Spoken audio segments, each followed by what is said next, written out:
반갑습니다. 감사합니다. 감회가 정말 무량합니다. 왜냐하면 여러분들 모르는 저와 시온세원교회 안에 비밀이 있거든요. 제가 그 비밀을 한 가지 먼저 말씀드려야 되겠다 생각합니다. 원래 갖고는 없는 일인데 갑자기 생각이 나서 말씀드립니다. 잘 안 들리죠? 다른 분들한테는 절대로 말씀하지 마십시오. 이렇게 얘기하면 또 얘기하고 싶죠? 그래도 참으세요. 저희가 처음에 캐나다에 안식년으로 오게 되었을 때 참 그때 힘들었습니다. 오기 전에 믿었던 사람한테 고소를 당해서 난생 처음 경찰서에 가서 조사도 받고 그런 일도 있었고요. 또 공항에서 출국이 금지당했어요. 갑자기 짐도 다 붙이고 근데 몸만 이제 빠져나가면 되는데 마지막에 갑자기 법이 바뀌었다고 그러면서 저희가 나갈 수 없다는 거예요. 너무 황당했습니다. 낮 시간도 아니고 밤 11시 30분, 12시 그쯤 되었었거든요. 그리고 뭐 핸드폰에 뭐 다 해놓고 1년 동안 이제 안식년을 가니까 그렇게 했는데 정지당해서 짐 다 내리고 비행기는 가버리고 저희만 동그러니 공항에 남았는데 여기 공항은 차원이 틀리거든요. 밖에 나가면 아무도 없어요. 택시도 뭐 잡을 수도 없었고 참 그랬었습니다. 그때 참 힘든 마음으로 이 땅을 밟았었고요. 그리고 차드 사람들을 바라보면서 그 땅이 저한테 요구하는 것들을 생각해보면서 한마디로 표현하면 저는 빈들에 수많은 사람들이 굶주려 있는데 그들 앞에 저는 물고기 2마리, 보리떡 5개 겨우 들고 있는 소라한 소년에 불과했습니다. 제가 줄 수 있는 것이 그게 다예요. 근데 그들은 5,000명이 훨씬 더 넘었습니다. 그래서 참 하나님 앞에서 나몰래 많이 기도했습니다. 하나님, 제가 다시 그 땅을 가야 하는 겁니다. 제가 가기 싫어서도 아니고 성교의 열정이 싫어서도 아니고 하나님, 정말 저는 무능하고 저는 정말 가난하고 저는 그 땅의 필요를 바라보지만 제가 할 수 있는 것은 아무것도 없습니다. 정말 다시 가야 합니까라고 정말 진지하게 하나님 앞에 물었습니다. 근데 지금도 있는지 모르겠는데 그때가 선구용신 예배 때였어요. 말씀 카드를 뽑았잖아요. 근데 제가 뽑은 그 말씀이 사도행전 1장 8절 말씀이었습니다. 성령이 너에게 이 말씀을 너희가 권능을 받고 예루살렘과 온 유대와 사마리아 끝까지 있는 증인이다. 하나님 그 말씀을 통해서 저한테 다시 차고 들어가라고 말씀을 주셨습니다. 그래서 제가 시어선님을 생각하면 먼저 그 생각이 먼저 나서 좀 전에도 그렇습니다. 감사하고요. 여러분들이 힘들고 어려운 생활들을 하면서도 또 차들을 생각하면서 기도해 주시고 물질로 후원해 주셔서 처음에 힘들었지만 제 능력으로 하는 것이 아니라 말씀에 있는 대로 성령님이 하시는 거더라고요. 내가 성령님께 드리고 그분이 일할 수 있도록 제가 그분의 뜻에 순종하면 더딘 것 같지만 하나님이 하시는 것을 경험할 수 있었고 나는 가난하지만 하나님은 정말 부유하셨고 나는 무능하지만 하나님은 정말 권능의 하나님이셨습니다. 그래서 감사드릴 수 있었고 또 여러분들이 그 한 부분을 힘을 다하여 감당해 주신 것을 제가 알기 때문에 그 말이 아니라 이 자리를 통해서 진심으로 먼저 감사의 말씀을 드리고 싶습니다. 이제 준비하고 보면서 했으면 좋겠어요. 차드에 대해서 여러분들한테 잠깐 좀 소개를 하는 것이 좋겠다 그런 생각이 좀 듭니다. 그래서 어떻게 잘 찾으시면요. 차드에 대해서 여러분들 잘 아시길 것이고 또 제 사역에 대해서도 아시리라고 생각을 합니다만 그래도 좀 또 모르시는 분들 있을 것 같아서 먼저 소개를 하는 것이 좋겠다는 생각을 해봅니다. 좀 다음으로 넘겨주세요.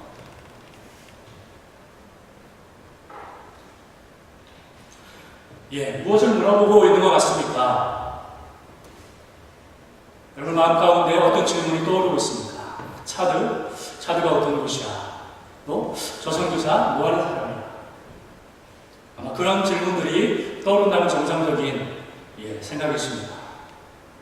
제가 이제 공항에 도착하기 전에 비행기 안에서 캐나다죠. 캐나다를 이렇게 굽어보았습니다. 너무나 아름답더라고요. 정말 아름다웠습니다. 근데 그 아름다움과 겹쳐서 차두의 모습이 제 마음 가운데 떠올라서 마냥 기뻐할 수만은 없었습니다. 내가 어디쯤 와 있는가? 그 화면에 나와 있어서 이렇게 가만히 들여다보니까 그 지명 이름이 저를 끌어당기는 것 같은 느낌을 받았습니다. 왜냐하면 파라다이스라는 지명이 있더라고요. 그리고 또 한 곳은 처치힐이라는 그런 지명도 있었습니다. 머릿속에 상상이 되는 거예요. 야, 얼마나 나감 같고 아름다우면 이런 이름을 지었을까. 그리고 정말 너무 높지 않은 그 언덕 위에 그림같이 아름다운 교회가 있는 그런 곳인가 보다 라는 생각을 해보게 되었습니다. 차드, 어떤 이름으로 여러분 불려진다고 생각하십니까? 차드는 오랫동안 아프리카의 죽은 심장이라는 별명으로 불려졌습니다. 그러니까 아프리카를 지금 보시는 것처럼 가슴, 한복판에 자리하고 있습니다. 심장과 같은 역할을 감당해야 되는데 오랜 세월 동안 멈춰버린 심장으로 남아있었습니다. 하나님께서는 그러나 그 땅을 포기하지 않으셨고 때가 되어서 성령의 호흡, 바람을 불어넣으셔서 멈춰버린 그 땅의 심장이 다시 솟아나고 박동하기 시작할 수 있도록 역사하고 계시다고 저는 믿습니다. 그리고 생명의 기운이 아프리카 온 땅 가운데에 퍼져갈 수 있는 그런 생명력 있는 땅이 될 것을 기대해 봅니다. 사람이 하는 것이 아니라 하나님이 하실 수 있기 때문에 그렇습니다. 다음으로 좀 넘겨주시겠습니까?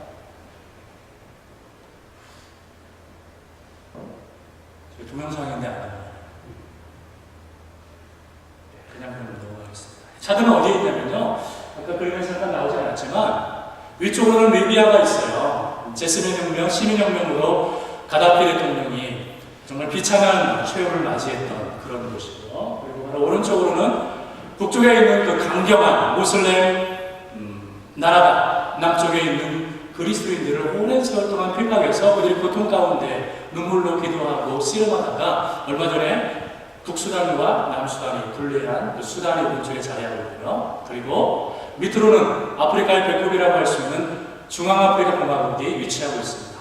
그리고 왼쪽으로는 아프리카 축구의 자존심 카메룬이 자리하고 있고요. 그 위로는 나이지리아, 니제리아 이렇게 여러 나라가 둘러싸고 있는 완전한 내륙 국가입니다.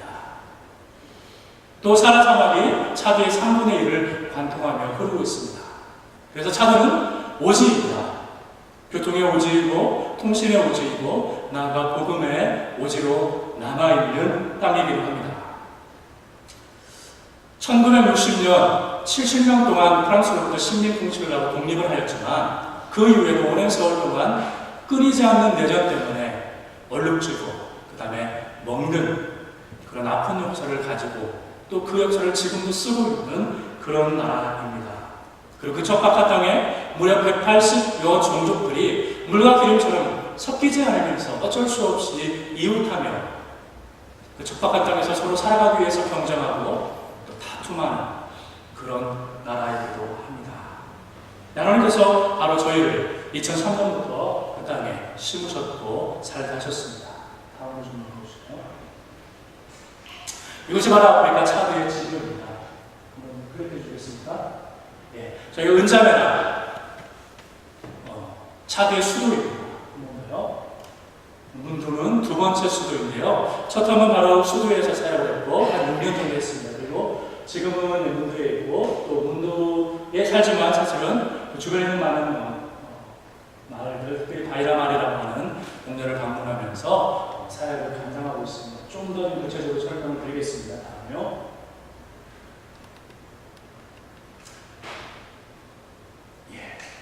은자메라가 좀 보이시죠? 오른쪽은 이제 요즘은 좋잖아요. 구글로 이렇게 제가 찾아봤습니다. 그랬더니 빨갛게 제가 테두리를 한 것이 바로 차드 지도이고요. 왼쪽에 좀 파란색으로 된 것이 카메룬입니다. 그리고 저 수도 은자메라가 보이죠?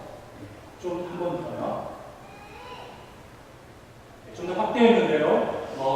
차드의 수도 은자메라는 중앙아프리카 공화국에서 발현하는 샤리강이라고 하는 큰 강이 있습니다. 이 강이 바로 차드의 남쪽을 관통해서 차드를 사하라 사막으로부터 구원해주는 생명의 젖줄 역할을 하고 있고요. 또 한 강이 로근강이 있는데 바로 카메룬과 국경을 이루는 그런 강이에요. 은자매는 바로 샤르강과 로근강이 만나는 곳에 위치하고 있습니다. 다음요. 네, 저희는 바로 이제 은자매에서 아까 샤르강이라고 제가 얘기했는데 그 강의 남쪽에 쉽게 말하면 강남 사는 사람입니다. 네, 강남은 강부자는 없더라고요. 좀 소외된 사람들, 가난한 사람들이 많이 살고 있고요. 강남 스타일도 없습니다. 어려운 사람들이 많이 살고 있는데 이 오른쪽에는 큰 도로가 크게는 큰 도로지만 사실 조그만 도로인데요. 남쪽으로 내려가는 그런 메인 도로입니다. 그리고 저희가 지금 잘 안 보이겠지만 한가운데 보면 뭔가 보이고 좀 더 크게 있는데 거기가 저희가 사역하는 곳이에요. 한번 좀 더 확대하는 거 볼까요? 예. 한가운데 지금 나무가 우거진 곳 보이십니까? 예, 두 개로 이렇게 좀 분리가 되어 있는데 두 곳 다 저희가 사역하고 있는 걸 보십니다. 그러니까 이쪽에 학교가 있고 저쪽에 지금 학교가 진행 중이고 저쪽 나무 안에 우거진 그쪽에 저희 집이 있으면 좋겠어요. 저희 집이 있습니다. 저희가 한 6년 정도 사역을 했던 곳이에요. 다음요. 무엇을 했는가? 예, 보시면 아는 것처럼 예, 한 번 더. 이게 저기네요. 바탕화면으로 옮기면서 이게 동영상하고 저기가 매칭이 안 돼서 그러거든요. 그쵸? 네, 동영상인데 한번 좀 외상화로 한번 들어가 줄 수 있으신가요? 말로 설명하는 것보다 한번 보는 것이 훨씬 빠르기 때문에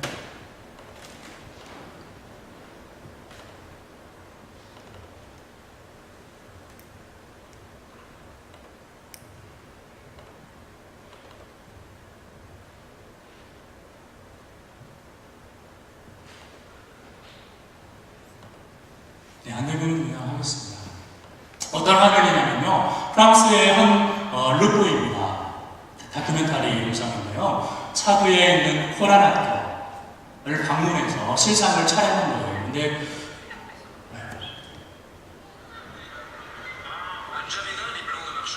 네, 제가 말했던 인터넷 저 뒤에 보이는 게 모스크예요. 가장 큰 모스크가 모스크 학교에 있는 가장 큰 시장입니다.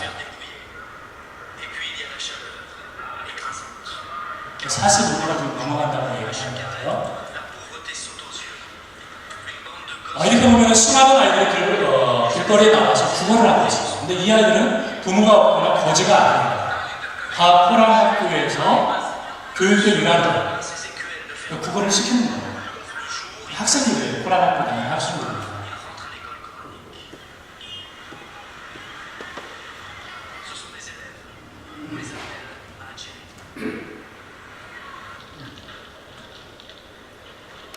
코란 학교를 이제 방문해 본 거예요. 은밀하게 방문을 했는데 상냥을 하고 이제 나오는 장면인데요. 사탕을 준비해서 프랑스 기자가 아이들한테 나눠주고 있는데 아이들은 어디나 똑같잖아요. 특별히 가난하니까 서로 먹으려고 하니까 지금 이제 아이들을 때리는 장면이 나오는데 가만히 보시면 다른 아이들이 이렇게 좀 깡총깡총 뛰는 토끼처럼 뛰는 모습을 볼 겁니다. 정상적이지 않잖아요. 깡총깡총 뛰는지.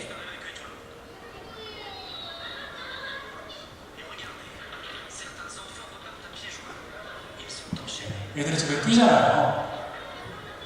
자연스럽게 걷는 것이 아니라 이렇게 뜁니다. 왜냐면 두 발이 쇠사슬에 이렇게 묶여있기 때문에 좀 어두워서 그런데 지금 묶여있는 거 보이시죠? 이렇게 아이들이 쇠사슬에 묶여있어요. 그래서 이제 기자가 질문하는 겁니다. 왜 얘는 학교에서 이렇게 묶여있냐 그랬더니 학교 오면 떠들고 선생님만 잘 안 들으니까 이렇게 묶여온다고 얘기를 하는 거고요. 그래서 이제 질문을 드리는데 그럼 이제 하루 24시간 묶어놓냐 그랬더니 화장실 가고 그럴 때만 잠깐 풀어준다 그렇게 얘기를 하고 있습니다. 이게 이제 코란 학교고요. 이 제목입니다. 쇠사슬에 묶여있는 아이, 아동 그런 의미고요. 또 다른 이제 코란 학교를 방문하는 거예요. 그렇게 나무 밑에 보면 학교가 있습니다. 그래서 이제 그 학교에 이제 다가가 보았습니다.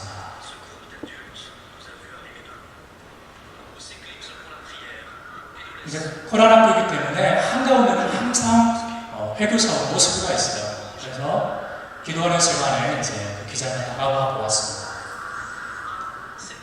소리가 잘 안 들리겠지만 가만히 들어보시면 그 움직일 때마다 쇠사슬이 하는 소리가 들려요.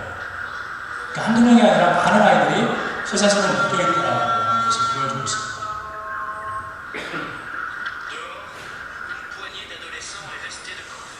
이제 쉬는 시간이 되면서 이렇게 몸을 가여 왔는데 이 친구들이 좀 큰 친구인데 묶여있잖아요.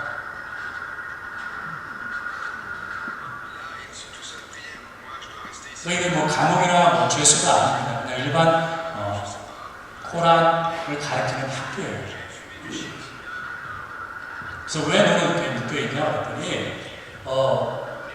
집에서 담배 피우고 그러니까 엄마 아빠가 나를 여기 보냈고 또 여기서 말 잘 들으라고 이렇게 나를 묶어놨다는데 보니까 어른들도 있어요. 어른들도 묶여있지 않습니까?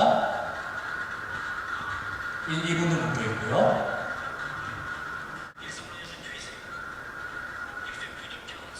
그렇게 많은 사람들이 매여 있습니다. 저 어른도 묶여있고요.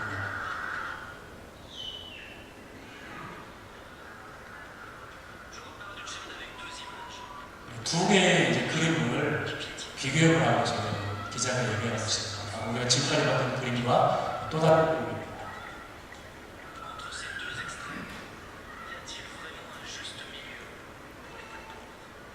자유하여 이렇게 힘차게 달려가는 거예요. 너무너무 행복하게 뛰어가면서 그냥 외국 사람 보니까 너무 반가웠고 너무 좋아서 혼자 그냥 뛰는 거예요. 기자가 얘기하고 있습니다. 여러분 보신 것처럼 너무나 극단적인 모습이 우리 눈에 들어왔지 않았습니까? 한쪽 아이들은 쇠사슬에 묶여있고요. 또 다른 쪽 아이들은 자유롭게 행복하면서 뛰어가고 행복해하고 있습니다. 여러분 무엇이 이렇게 극단적인 모습으로 양분하였습니까? 그것은 바로 복음입니다. 예수님에 대해서 어떤 고백을 하는 무리들인가 바로 그 차이인 것입니다.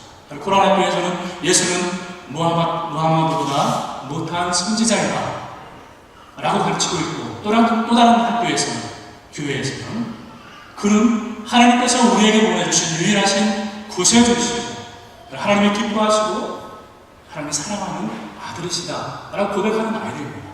단지 그 차이밖에 없는 거예요. 여러분은 영상으로 보았지만 저희는 처음에 차대에 가서 하나님 우리가 어떤 사역을 해야 되겠습니까? 라고 리서치를 하고 있었을 때에 저 모습을 보게 되었어요. 쇼킹했습니다. 그냥 쇠사슬에 묶여있는 거예요. 그리고 막 몽둥이로 때리고 그런 모습을 너무나 많이 목격하게 되었습니다. 처음에는 왜 그런지 몰랐어요. 물어봤더니 현진한테 물어봤더니 설명을 해주는 거였습니다. 그래서 바로 이런 어린아이들을 위해서 사역을 해야 되겠다라는 마음을 하나님이 주셨고 그래서 그 사역을 하게 되었습니다. 사역하면서 보니까 차들은 한 1200만, 1100만 정도의 사람들이 있는데요. 18세 미만, 즉 어린아이와 청소년들이 전 인구의 50%를 넘습니다. 바로 그들이 차대의 미래이지 않습니까? 근데 그 아이들이 미래를 향해서 달려가지 못하도록 누군가가 저렇게 붙잡고 있는 것을 보았기 때문에 그 쇠사슬을 끊고 그들이 자유롭게 미래를 향해서 달려갈 수 있도록 미약하지만 힘써야 되겠다는 마음을 하나님 주셨기 때문에 어린이 사역을 시작을 했습니다. 다음 좀 주시겠어요? 네, 저희 학교에 유치원부터 시작을 했고요. 처음 이제 졸업식 된 모습입니다. 네, 체육 시간을 봉사하고 있는 모습이고요. 네, 이거는 이제 한단 촬영하는 곳이고요. 처음에는 이렇게 저희 집 베란다에서 아이들 그냥 토요일 날 모여놓고 성경 이야기도 하고 그림 그리기도 하고 저희 집 베란다입니다. 저 뒤에 이제 저희 아이들 보일 거예요. 어렸을 때. 네, 이렇게 시작을 했습니다. 그리고 이제 학교가 있다 보니까 이제 부모님들을 쫓아가서 전도 축제도 하였고요. 다음요. 네. 부모님 쫓아가야 전도할 때에 이제 아이들한테 간식도 나눠주는 그 같은 장면입니다. 그때가 이제 예수님 오신 날 노엘 크리스마스였어요. 그래서 이제 아이들한테 부모님들한테 복음도 전하고 또 이제 은자매나 있을 때는 학교 사역을 하면서 해교 도중에서 예수님을 알기를 원하는 사람들 그리고 예수님을 영접한 사람들을 다른 성교사님들과 함께 성경 공부도 하고 예배를 드리는 그런 사역도 했습니다. 그리고 젊은이들한테 성경을 그룹별로 가르치는 일들을 했습니다. 그리고 또 얼마 전에 보냈던 기도편지 보신 분들이 있을 줄 아는데요. 교회도 하나님이 허락을 해주셔서 교회 사역도 하게 되었습니다. 한번 클리어 해주시겠어요? 처음 설립 예배를 드릴 때 비가 너무너무 와가지고 걱정을 많이 했는데 그래도 성가대가 자꾸 열심을 다해서 찬양하는 모습이 얼마나 큰 감동을 주었는지 모르겠습니다. 다음요. 이거 학교에서 이제 교회를 하게 되었습니다. 그러니까 한 4년 전에 우리 식으로 얘기하면 구역모임을 시작하게 되었고 한 달 전에 설립 예배를 이제 공식적으로 드리고 주일 예배를 하게 되었습니다. 다음요. 이제 아직은 예배당이 없기 때문에 아까 보았던 그 교실에서 예배를 드리고 있는 모습입니다. 예배가 끝난 다음에 서로 교제하고 하는 모습입니다. 아프리카식으로 이렇게 춤추면서 교제하는데요.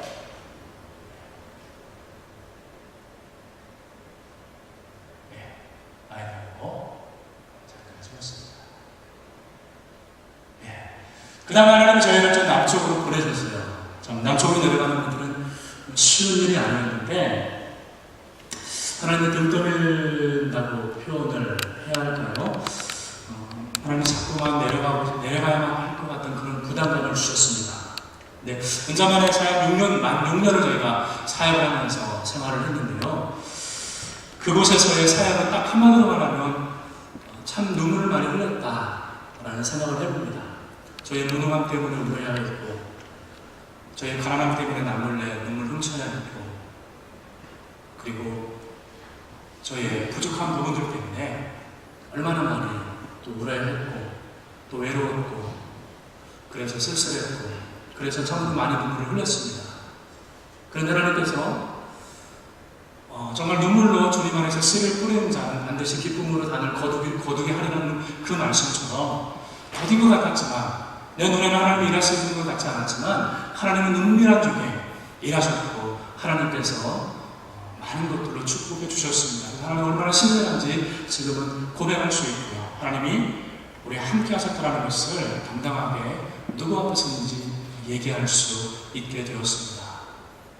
하나님은 그런 광야 같은 땅에 저희를 심으셨는데 지나가고 나니까 우리가 그 사람들을 위해서 사역하는 것이 아니라 하나님께서 그 광야 같은 곳에 우리를 보내셔서 우리 안에서 사역하고 있다는 것을 깨달아 많이 느꼈습니다. 하나님 우리를 적과 꿀이 흐르는 땅, 그 가나안 땅으로 초대해 주시기를 원하시는데 우리가 준비되지 않고 여전히 애굽을 동경하고 그리워하고 있고 애굽의 정신 가운데 묶여 사는 저희들 하나님의 안타까운 생각에서 광야로 우리를 이끌어 가셨고 그곳에서 하나님이 애굽의 모든 것들을 다 끊을 수 있도록 적나라하게 저의 부끄러운 모습들을 들춰내 주셨습니다.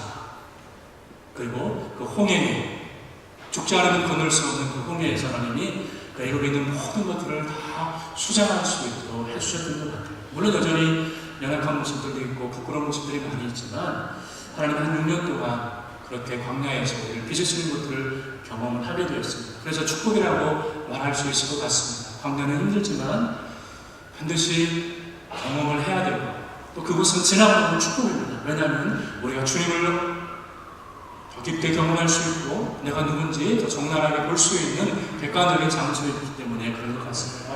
바로 그런 땅이었고요. 하나님이 그 땅에서 어느 정도 시간이 되니까 이제는 남쪽으로 저희를 데리고 가셨습니다. 그때 주셨던 약속이 말씀이고요.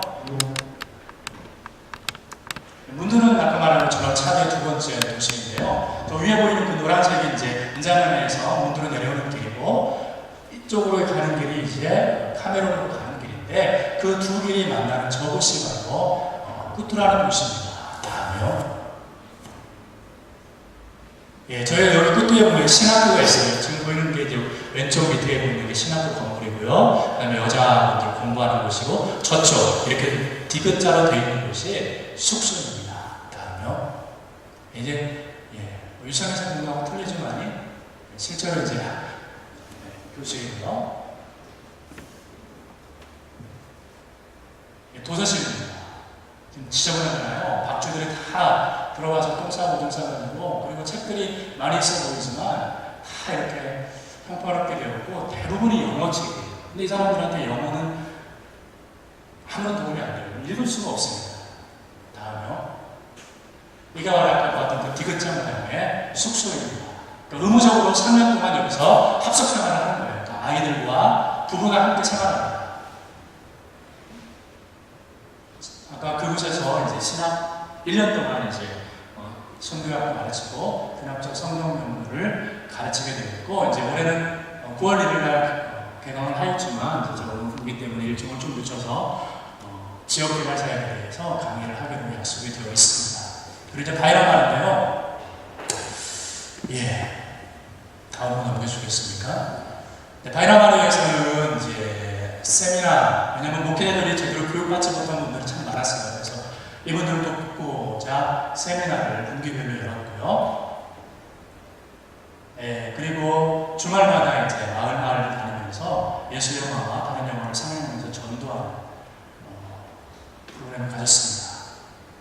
그리고는 이제 목회자가 없는 7개 교회를 순회하면서 주말과 또 주일날 함께 예배드리고 말씀을 전했습니다. 예, 성경을 보급하는 일을 했어요. 예, 그리고 하나님은 저희를 남쪽으로 보내신 가장 근본적인 이유가 있다면 바로 보로로족 그런 청계라고 보내주셨어요. 이 사람들은 보시는 것처럼 유목민입니다. 자기한테 소태를 지키기 위해서 이렇게 무장하고 있는 거고요. 이게 학교예요. 정말 너무 정말 나죠. 다음은요. 그 학교에 의무를 할 수 있도록 하나님 해주셔서 그 마을 어른이 너무너무 좋아하는 모습이에요. 이 사람들은 유목민입니다. 근데 이 사람들은 이제 자기 글이 없어요. 그리고 차드 사람들은 유엔 통계에 의하면 문맹률 세계 1위입니다. 글을 모르는 사람들이에요. 이 사람들한테 복음을 전하는 것은 이런 문자나 그런 거를 가지고는 감당할 수가 없습니다. 그래서 하나님이 기도하는 하나님이 뜻밖의 좋은 소식을 접하게 해주셨는데, 아까 보신 것처럼 MP3예요. 이 사람들 저는 MP3 지금 하나씩 다 이렇게 들으면서 좋아하고 있는 모습이거든요. 자들은 전기가 없기 때문에 여러분이 가지고 있는 아이폰이나 뭐 좋은 MP3는 무용지물입니다. 충전할 수가 없잖아요. 중국에서 이때를 위해서 하나님은 또 예비한 기업들이 있더라고요. 태양광에 의해서 충전이 되는 MP3가 있어요. 비싸지가 않아요. 한 12불 정도. 거기에다가 2기가가 되면요, MP3는 성경 이야기 100개, 이들만이 되어 있는 성경 이야기 100개, 그리고 이들이 좋아하는 노래, 찬양, 설교, 수없이 많이 넣을 수 있습니다. 바로 그렇게 넣어서 이 사람들한테 다니면서 전도하고 그랬습니다. 그 사람들은 너무 좋은 거예요. 낭생 처음 저런 것들을 보았고, 또 들어보니까 바로 자기네 말로 이야기를 해주는 거예요. 사람들이 귀가 번쩍 열리는 거죠. 듣다 보면 자기도 모르게 성경 이야기에 빨려드는 거예요. 그리고 그 중심에 바로 예수님이 있기 때문에 많은 사람들이 이것을 통해서 예수님을 알고 싶다 하는 걸 보였고, 또 실제로 예수님을 영접한 사람이 나오기 시작했습니다. 다음은 그래서 이제 관심 갖고 예수님을 영접한 사람들이 저희 집에 와서 다시 예수 영화를 보면서 복음도 듣고 교제에 시작합니다. 이 이야기를 좀 하고요. 이제 사역 얘기를 공부하고 이제 말씀 드리도록 하겠습니다. 제가 주말마다 여러 마을을 보면 예수 영화를 상영하고 또 다른 영화를 상영을 했는데요. 또 다른 영화를 상영한 마을 중에 한 마을입니다. 꼼꾼자라고 하는 마을인데요.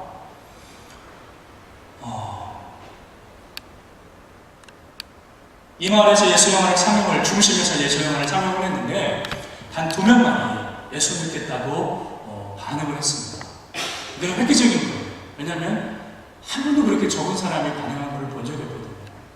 어떤 곳에서는 막 100명이 넘는 사람들이 예수 믿겠다라고 얘기하는 것도 있고요. 최소한 10여 명 정도는 들었는데 단 2명만 예수 영화 상영하고 간증하고 말씀 전하고 콜링을 했는데 단 2명은 반응했습니다. 너무나 썰렁한 거예요.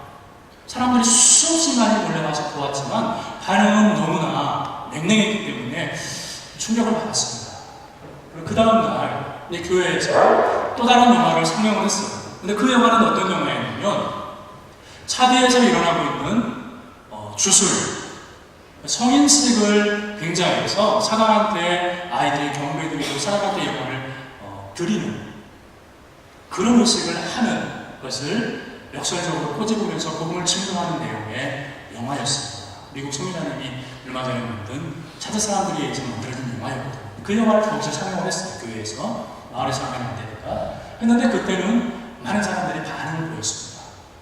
제 기억으로 한 20명 정도의 사람들이 예수님을 믿겠다라고 얘기를 했는데, 근데 문제는 거기서 끝나지 않았습니다. 한참 시간이 지난 다음에 제가 들은 얘기인데, 그 영화 가운데에 이 마을 사람, 바로 여기 보건소인데, 이 보건소 대표되는 그 교회 집사님이 그 영화에 참석을 했어요. 참여를 했어요. 먼저 그걸 해주세요. 바로 이분입니다. 이분은 아무런 대사도 없어요.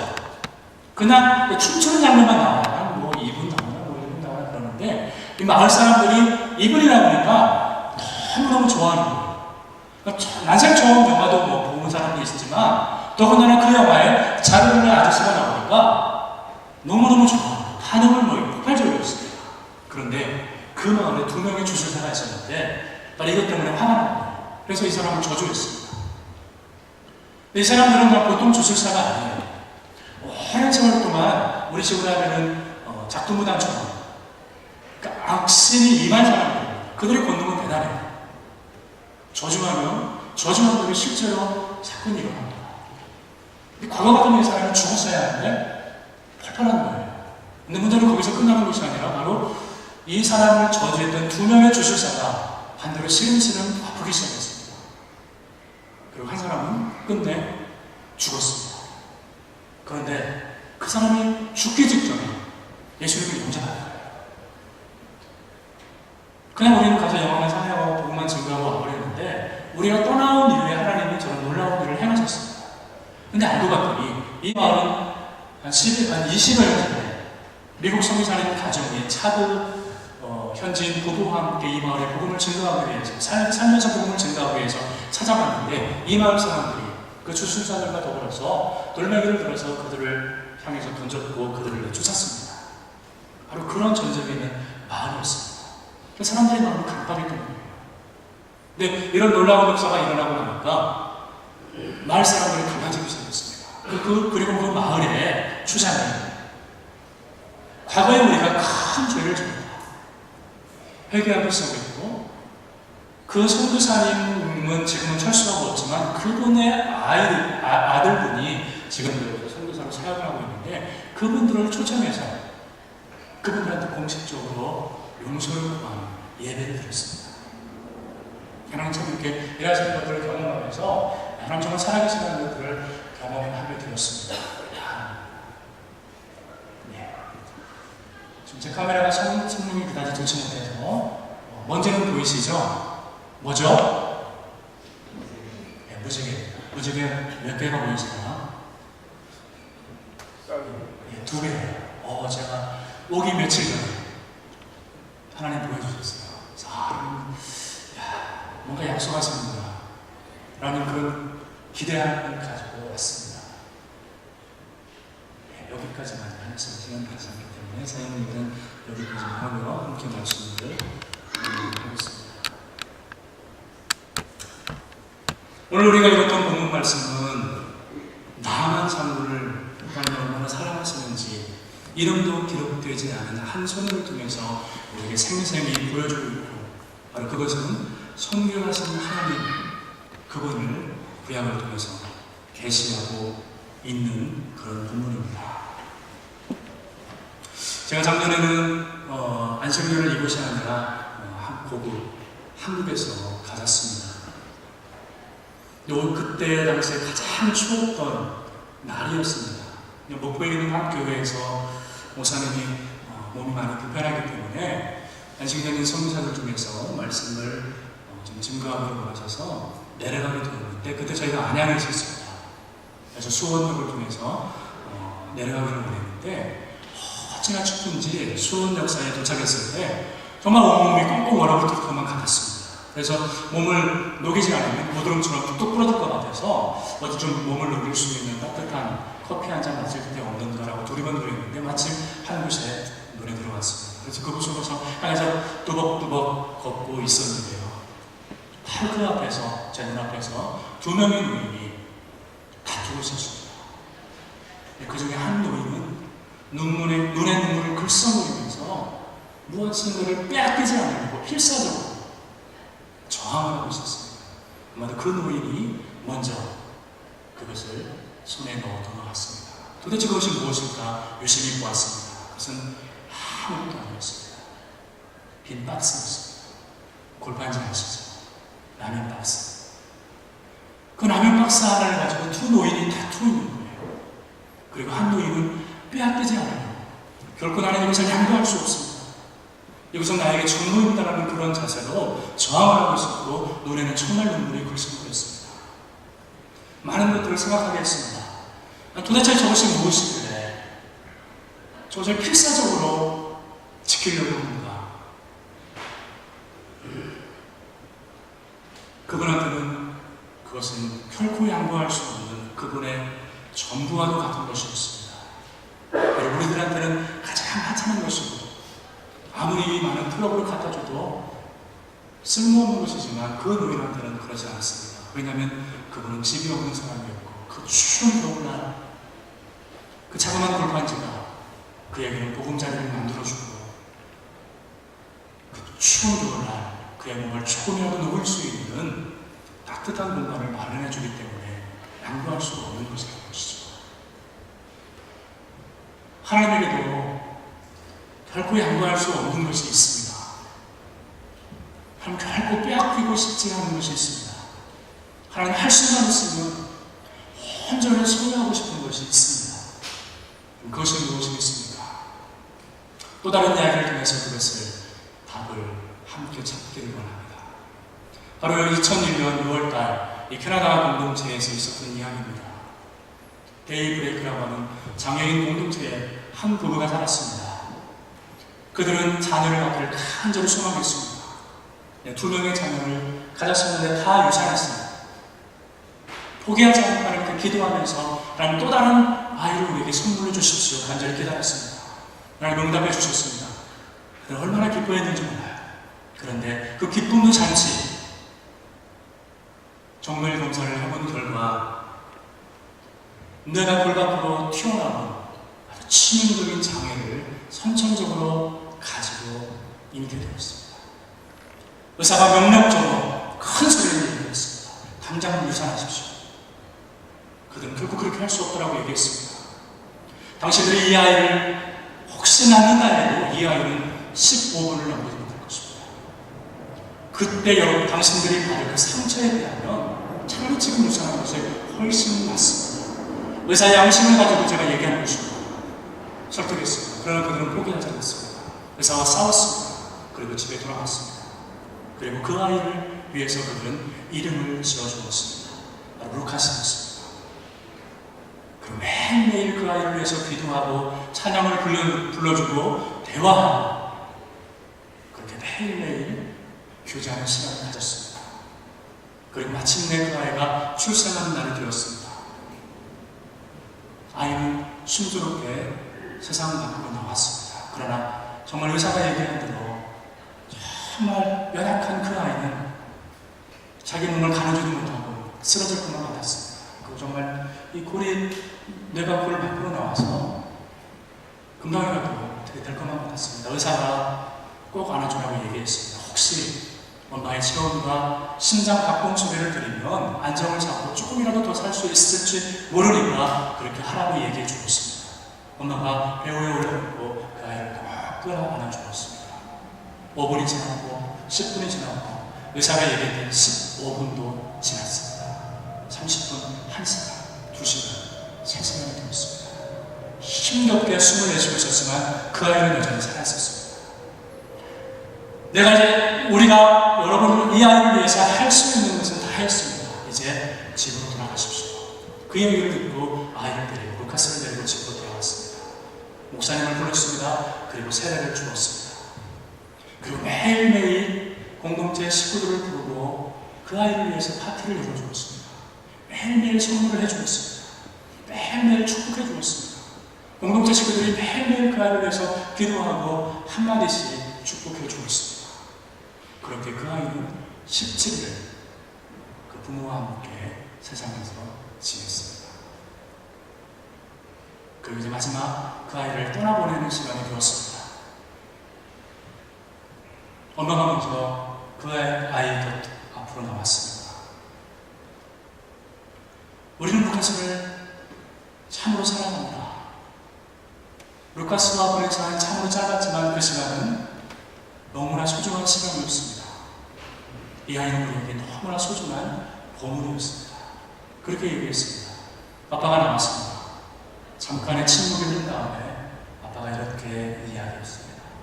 루카스는 내가 아버지가 될 수 있는 기회를 주었습니다. 이 아이 때문에 내가 비로소 아빠가 될 수 있었습니다. 저는 사랑하는 아들이 고통받고 죽어가는 모습을 지켜봐야만 하는 그 아버지의 마음을 배울 수 있었습니다. 바로 하나님이 그 아들 예수님을 십자가에 달게 하신 다음에 그 아들의 그 고통을, 그 죽음을 지켜보는 그 장면을 상상하면서 하셨던 얘기거든요. 그렇습니다.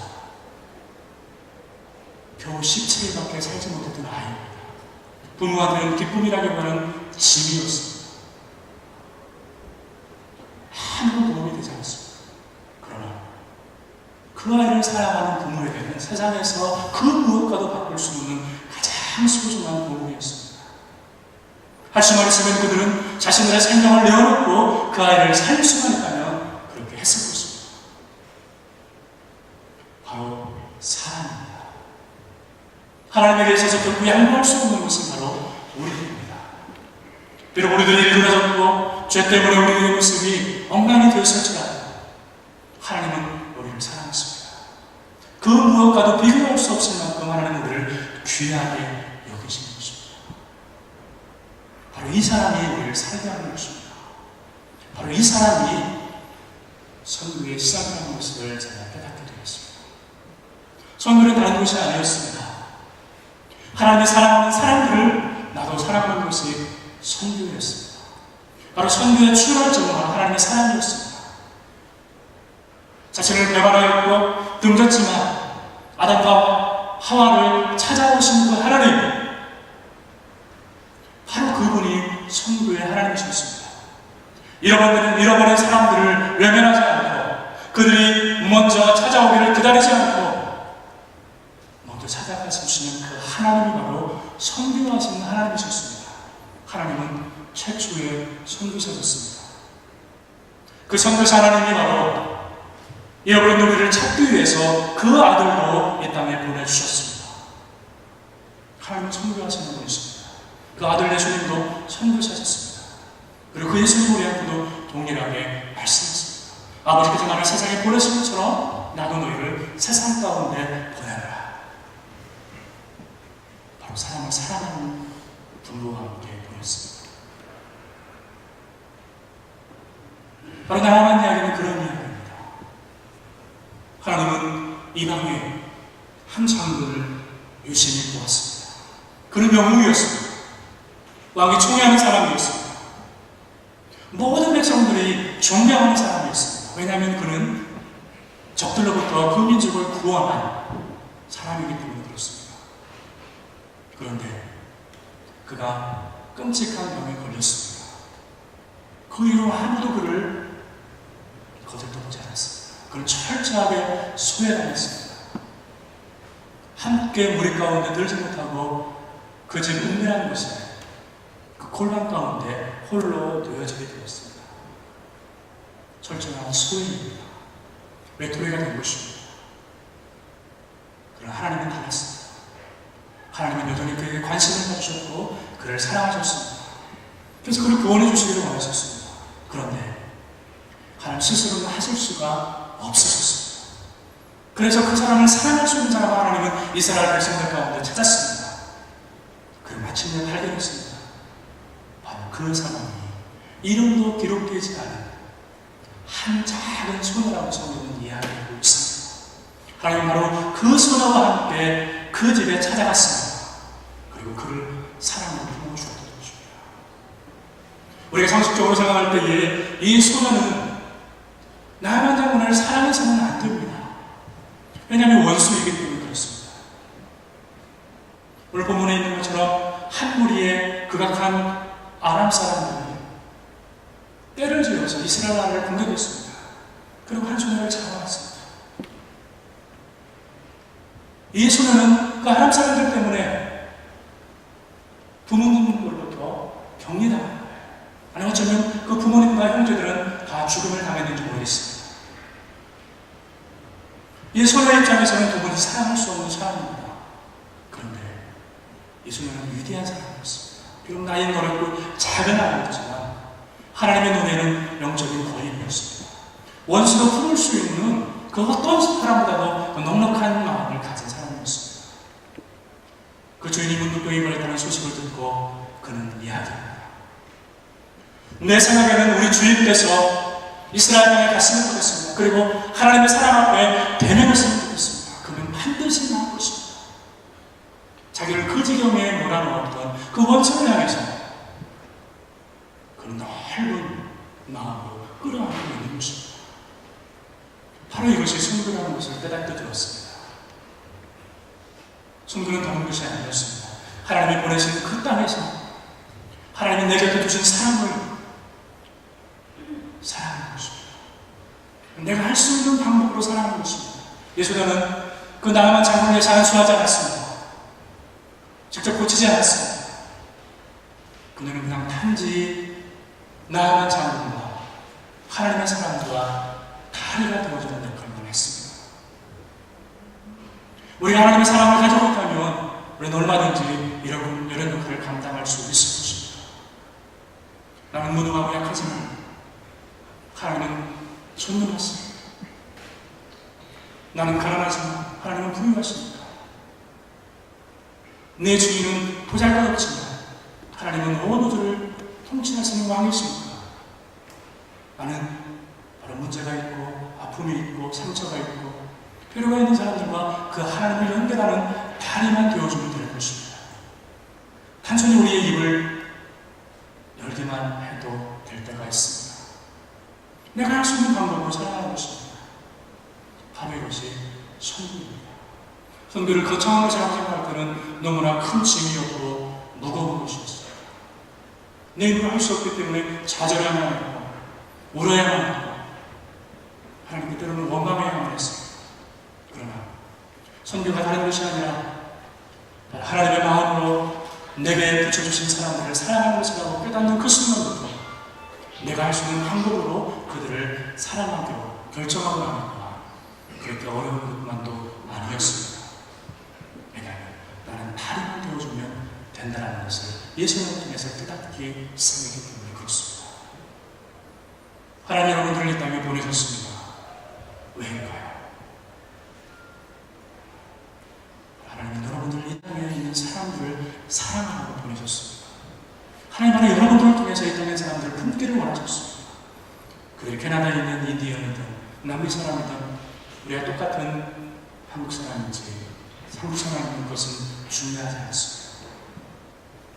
바로 이 땅에 있는 사람들, 내 주변에 있는 사람들, 하나님 바로 여러분들을 통해서 품어주시기를 원하십니다. 그것이 바로 우리가 오늘 이 땅에 존재하는 이유인 것입니다. 그럼 우리가 어떻게 하면 사랑으로 사람들을 사랑할 수 있을까요? 바로 이 성경처럼 우리 마음 가운데 쓴뿌리가 없어야 된다고 성경은 이야기하고 있습니다. 너희 가운데 하나님의 은혜에 이르지 못한 자가 있는가 두려워하라. 또 쓴뿌리가 나서 괴롭게 하고 다른 사람들을 더럽게 하는 자가 있는가 두려워하라. 히브리서 말씀입니다. 마음에 쓴뿌리가 있으면 우리는 다른 사람을 사랑할 수 없습니다. 요나는 하나님의 음성을 들을 수 있는 사람이었습니다. 하나님은 그를 니느웨 사람들 가운데 보내셨습니다. 그들을 사랑하라고 보내신 것입니다. 그러나 요나의 마음 가운데는 이방인에 대한 편견이 있었고 쓴뿌리가 있었습니다. 그래서 그는 가지 않기로 결정했습니다. 하나님이 풍랑을 통해서 그를 깨닫게 하고 보내줬으나 가서도 기뻐하지 않았습니다. 마지막에 증거했고 혹시 또 그들이 회개하고 돌이킬까 또 하나님의 용서를 베풀어 줄까봐 그는 그것이 싫었습니다. 반면에 형제들을 위해서 죽을 뻔했던 요셉은 애굽으로 쪽으로 팔려갔지만 훗날 형들이 자기 앞에 왔을 때에 이렇게 이야기합니다. 형님들, 나를 판 것 때문에 괴로워하지 마십시오. 하나님이 당신들의 생명을 구원하기 위해서 나를 먼저 이 땅에 보내셨습니다. 그의 마음에 조그만 쓴뿌리도 없었습니다. 그래서 형제들을 사랑할 수 있었습니다. 원수였지만 그를 죽이려고 했지만 온전히 품을 수 있었던 것입니다. 예수님의 이야기 가운데 나오는 탕자의 경우는 어떻습니까? 어느 날 밭에서 일을 하고 돌아오고 나니까 집에서 막 잔치하는 소리가 들렸습니다. 종을 불렀습니다. 무슨 일이냐? 당신의 동생이 돌아왔습니다. 그래서 당신의 아버지가 기뻐해서 지금 잔치를 배설하고 있습니다. 그는 화가 났습니다. 집에 들어가려 하지 않았습니다. 아버지가 나왔습니다. 어찌하여 이렇게 문 앞에 있느냐? 아버지한테 따지며 되들었습니다. 동생이라고 얘기하지 않았습니다. 아버지의 아들이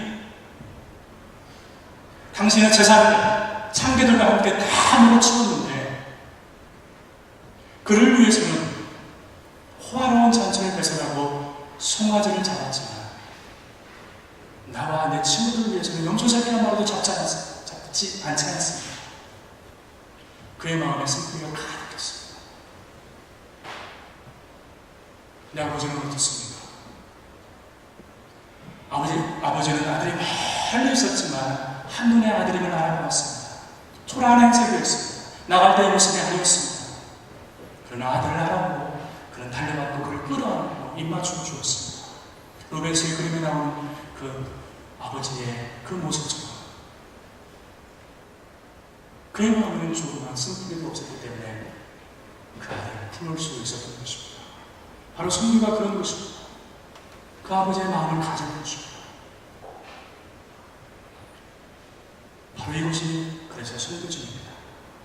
왜냐하면 지구는 둥글기 때문에 어디든지 다 갈 것입니다. 저는 차라리 부름을 받았기 때문에 그 땅에서 그 땅 사람들을 사랑하며 살아가면 되는 것입니다. 여러분들이 이 땅에 부름을 받았기 때문에 여러분들은 이 땅의 선교사인 것입니다. 예수님은 모든 죄인을 향해서 이렇게 얘기합니다. 내게로 오라. 그리고 그들을 구원해 주시고 그들에게 은혜를 베푸신 다음에 그들을 향해서 말씀하십니다. 세상을 향해서 가라.